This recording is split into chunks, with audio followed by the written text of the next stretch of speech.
Imagine a young girl standing on the brink of a future she never asked for, trapped in a nightmare that no one should have to face. Her family, the very people who are supposed to protect her, have made an unimaginable decision, selling her to a 60-year-old man for cash. It sounds like something out of a dark fairy tale, but for many people around the world, it's a harsh reality.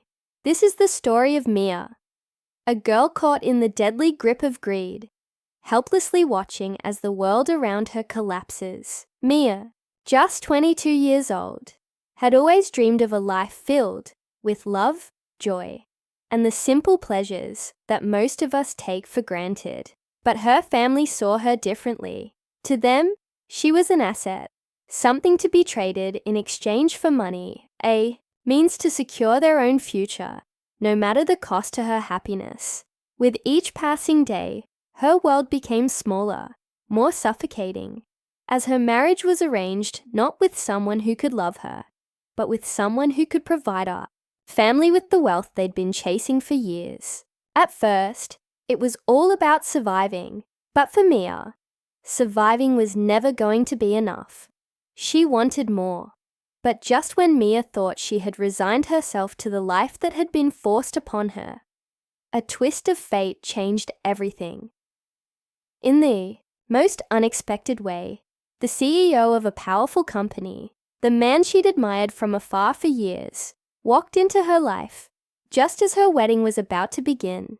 His arrival wasn't just a shock, it was a lifeline. Liam, the enigmatic CEO, wasn't just rich and powerful.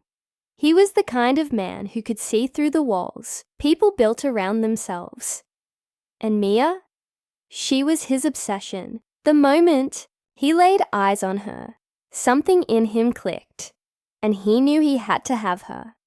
But his intentions weren't just about winning her heart. They were about saving her from a life she never asked for. As Mia stood there, dressed in the wedding gown her family had chosen for her, she could feel the weight of her decision. She didn't want to marry a man who was more than double her age, a man she barely knew, someone who saw her only as a commodity. But what choice did she have? Her family had sold her dreams for a price, and she was nothing more than a pawn in their game. Or so she thought. Then, just as the ceremony was about to begin, the doors to the hall flew open. It was Liam, the CEO, the man who had been silently watching from the sidelines, suddenly made his move. He wasn't there just to crash a wedding. He was there to take Mia away. His presence was electrifying, and for a moment, the entire room went silent. No one could believe their eyes. The man who was known for his cold, business-like demeanor was now standing there, his gaze locked with Mia's. "Mia," he said, his voice low and commanding, "you're coming with me." At that moment, Mia was caught between two worlds. The life her family had forced upon her, and the life that was now being offered by a man she never expected to fight for her. But there was something in Liam's eyes, something fierce and unyielding, that made her wonder if this was a chance at freedom. Could he really save her from this life she was being sold into? As the wedding guests looked on in shock, Mia didn't know what to do. Her heart raced, her body frozen in place. She had never been in a situation like this before. Was Liam truly here to rescue her, or was he just another man trying to control her life? But the choice wasn't really hers to make. Not entirely. Her family, angry at the disruption Liam caused, were determined to stop him, and Mia knew that the consequences of defying them could be severe. After all, they had already sold her once. What would they do if she went against them now? Liam didn't give up. He made a direct challenge to Mia's family, confronting them with their own greed and hypocrisy. "You think you can buy and sell your daughter like property?" he asked, his voice rising in anger. "She's not a pawn for you to trade. For your benefit, I won't let you destroy her future for your own gain." But Mia wasn't just a passive player in this drama. As she listened to Liam, something within her began to stir. She realized that she did have a voice. She wasn't just going to let them decide her fate. With every passing second, the reality of her situation became clearer. If she didn't act now, she might never have another chance. The tension in the room was unbearable. It was clear that Mia was torn. On one side, she had her family, people she loved, but who had betrayed her trust. On the other, there was Liam, a man who seemed to care about her, but who she barely knew. The questions raced through her mind. Could she trust him? Would she be making the biggest mistake of her life? As Mia hesitated, the situation spiraled even further out of control. Her family, determined to protect their deal, turned to threats. They made it clear that if Mia didn't marry the man they had chosen for her, there would be consequences, not only for her, but for everyone she loved. They weren't just offering her up for marriage. They were offering her up for control, for dominance. And yet, there was Liam, standing tall, ready to do whatever it took to win her freedom. "Mia," he said, stepping forward, "I don't care about the money, the business, or the family politics. All I care about is you. We'll figure this out together, but we have to leave now." The words hung in the air, and for a brief moment, Mia was torn between the life she had always known and the possibility of something completely different. A life where she could make her own choices, where she could be free. But just as she was about to make her decision, something unexpected happened. A new twist in the story that no one could have seen coming. A shadowy figure stepped out of the crowd, someone from Mia's past. And everything Mia thought she knew about this situation was suddenly upended. What happens next? Can Mia truly escape the fate her family has set for her? Or will the weight of her past pull her back into a life she desperately wants to escape? Tune in to find out, because this story is far from over. As the tension in the room mounted, Mia stood frozen, her mind racing. She had always been a good daughter, following her family's wishes, doing what they expected of her. But now, standing on the precipice of a life she didn't want, her heart was torn. Her family's betrayal was clear. They saw her as a mere transaction, a way to secure their financial future. The man they had sold her to, Mr. Jarl, was old enough to be her grandfather. His face wrinkled with age and greed. He didn't care about her feelings, her dreams, or what she wanted out of life. To him, she was a means to an end, an object that could help him maintain his power, his status, and his wealth. But then there was Liam, the CEO who had walked into her life like a whirlwind. He had no obligation to her, no connection, no reason to stand up for her. And yet, he was here, fighting for her freedom. She had always admired him from a distance, following his company's success, watching how he commanded respect and attention in every room he entered.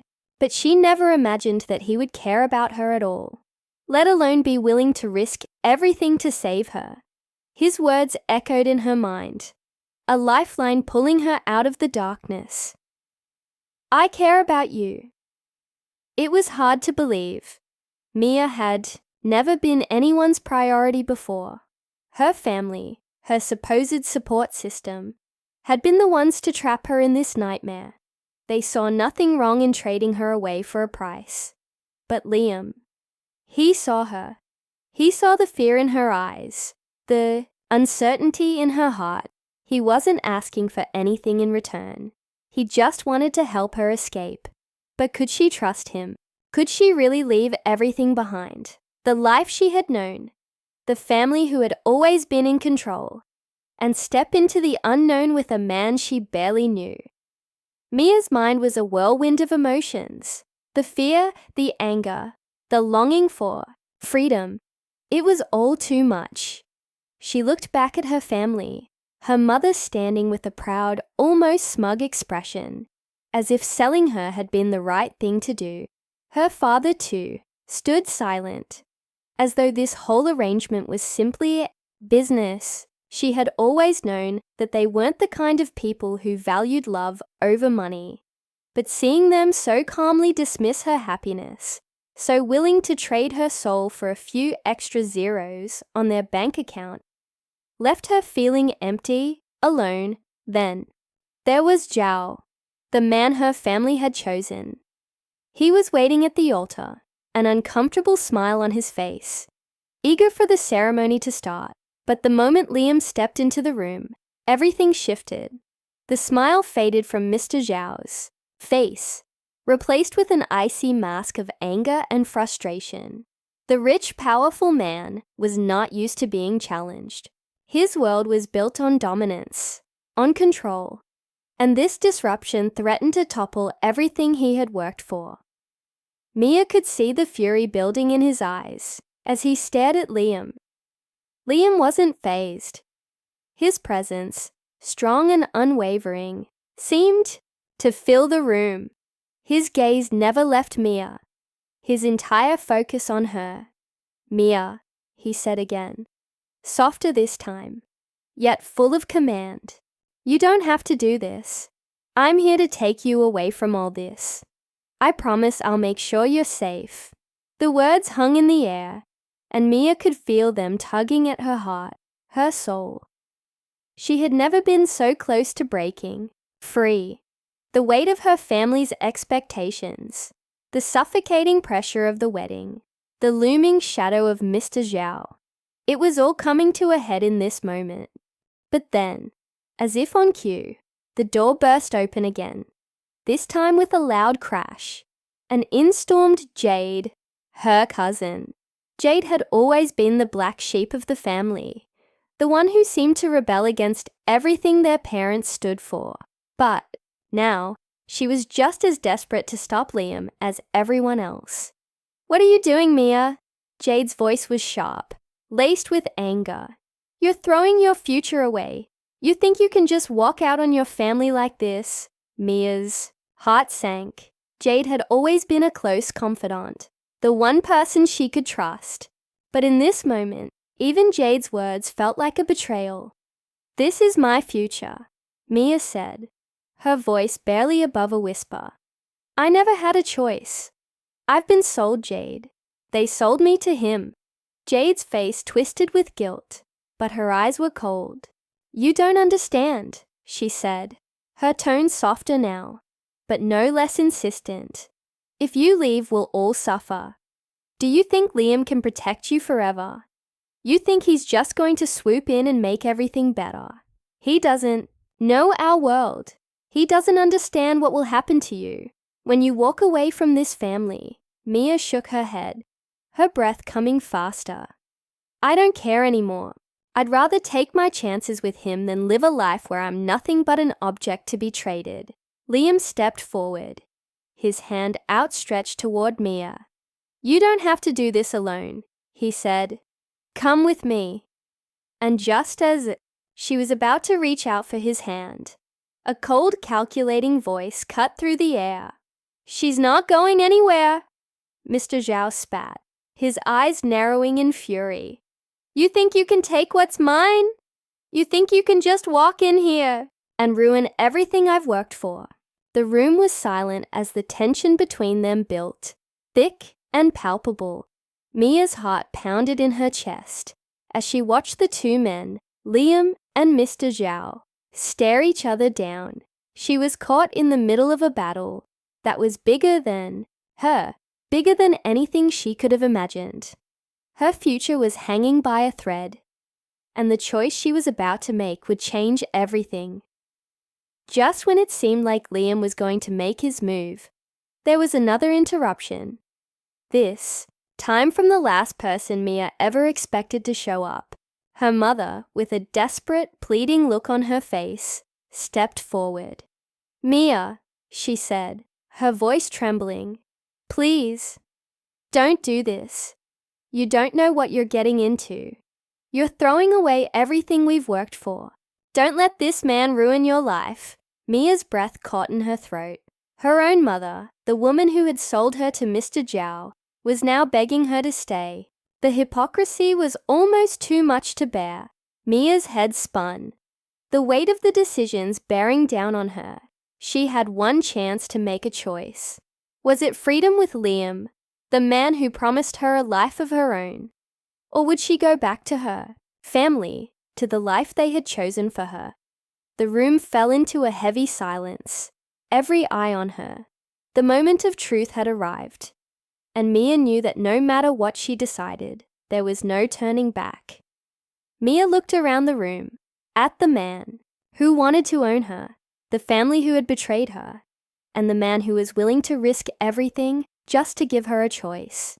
Her heart was pounding so loudly, it drowned out the whispers, the gasps, the silent judgment from the wedding guests, frozen in shock. Her mother's pleading eyes clashed with Liam's steady, silent support. She felt like she was standing on the edge of a cliff, wind whipping around her, unsure whether to leap or stay grounded in the safety of what she knew, even if it was a lie. She took one deep breath, then another, and then she reached for Liam's hand. Gasps echoed across the room. Her father's face darkened instantly. Mr. Zhao stepped forward, like he might physically stop her, but Liam moved in front of her protectively. "Don't even think about it," Liam said, his voice calm but full of warning. Mia gripped his hand tighter. "I'm not your property," she told Mr. Zhao, her voice steady for the first time that day. "And I'm not for sale, not anymore." Zhao's pride took a visible hit. His face twitched with restrained fury. "You'll regret this," he hissed. "You think love can save you. When your name is dragged through the mud, don't come crying back." But Mia didn't flinch. She had spent her entire life pleasing people, playing small, being quiet. For once, she was standing up, for herself, for her dignity, for her future. Her mother called out again, voice cracking. "Mia, please, think of the family. I have," she said simply. "But the family should have thought of me first." With that, Mia turned her back on them all. The murmurs behind her faded as she and Liam walked out of the hall, hand in hand. Her wedding dress trailed behind her, like the last ghost of a life she was leaving behind. Outside, the sun had broken through the clouds, lighting the path ahead. Liam opened the car door for her, and for the first time in weeks, she didn't feel trapped. She felt free. In the weeks that followed, the scandal did erupt. The headline: Family sells, girl to 60-year-old. CEO crashes wedding, made its rounds on social media, and people had plenty to say. Some blamed Mia, some blamed the family. Others applauded her courage. But Mia didn't hide. Instead, with Liam's support, she spoke her truth in a quiet video that went viral. Not angry, not blaming, just honest. She talked about pressure, control, and the right to choose one's own life. Her story struck a chord, especially with young women who felt voiceless in their own homes. Meanwhile, Liam stood by her through it all. He didn't try to make her decisions or take over her life. He simply walked beside her. He offered her a position in one of his charity foundations, a project focused on helping young women from difficult family situations find education, jobs, and independence. It wasn't about a fairy tale romance anymore. It was about rebuilding. Mia saw her family again after a few months, not to reconcile, but to finally speak without fear. They were no longer in control. The money they had earned from the deal with Mr. Zhao had turned into a scandal, and many of their old friends had all turned their backs. Karma had come quietly, but clearly. Jade, surprisingly, was the only one who reached out with sincerity. She apologized. "I didn't get it then," she said. "I was scared too. You showed me it's okay to say no." As for Mr. Zhao, he faded into the background. His pride had taken a hit, and while he still had money, his name didn't carry. the same shine anymore. People whispered about what happened, and no one respected a man who lost control of a girl he thought he could buy. And Mia? She started living on her own terms. Her relationship with Liam grew, slowly and naturally. They laughed more than they cried. They planned, they traveled, they built something strong, not out of obligation, but out of mutual respect and care. The CEO love story headlines faded with time, replaced by ones celebrating her work, her voice, and the real power she had found, not in someone else, but in herself. Mia had once been a girl sold off like a business deal, but now she was a woman who chose her own worth. And when people asked how it all changed, she'd simply smile and say, "I stopped waiting to be saved and started saving myself." That was the real love story.